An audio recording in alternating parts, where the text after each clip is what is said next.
Julio Cesar Chavez Jr., the Mexican boxing star, has just been arrested by ICE and is facing deportation to Mexico. Let's break it all down. On July 2nd, 2025, Chavez Jr. was arrested outside his home in Studio City, California, while riding a scooter. ICE, under the Department of Homeland Security, took him into custody, and as of today, July 3rd, he's being processed for deportation. This is huge news, especially since it comes just days after his high-profile fight against Jake Paul on June 28th, where he lost by unanimous decision in Anaheim. So why is this happening? There are a few big reasons. First, Chavez Jr. entered the U.S. legally in August 2023 on a B-2 tourist visa, but it expired in February 2024, and he overstayed.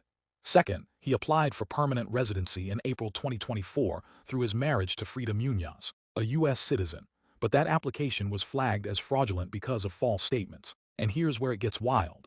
There's an active arrest warrant in Mexico for serious charges, including organized crime, firearms trafficking, and alleged ties to the Sinaloa cartel. Yeah, you heard that right, cartel connections. Let's talk about those allegations. Chavez Jr.'s wife, Frida Munoz, was previously linked to Edgar Guzman Lopez, the son of Joaquin El Chapo Guzman. That connection, along with a Mexican warrant labeling Chavez Jr. as a Sinaloa cartel affiliate, has raised eyebrows.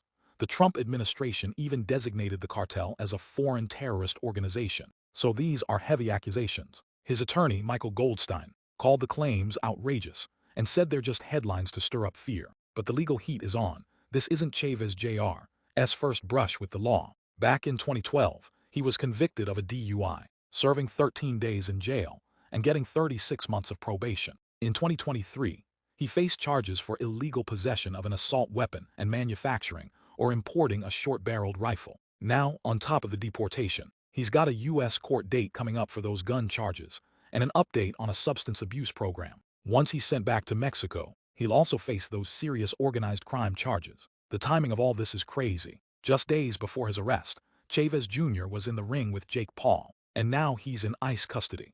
The Department of Homeland Security isn't holding back, with Assistant Secretary Tricia McLaughlin saying, "Under President Trump, no one is above the law, not even world-famous athletes." This whole situation is a mix of boxing drama, legal battles, and immigration policy, and it's got everyone talking. What's next for Chavez Jr.?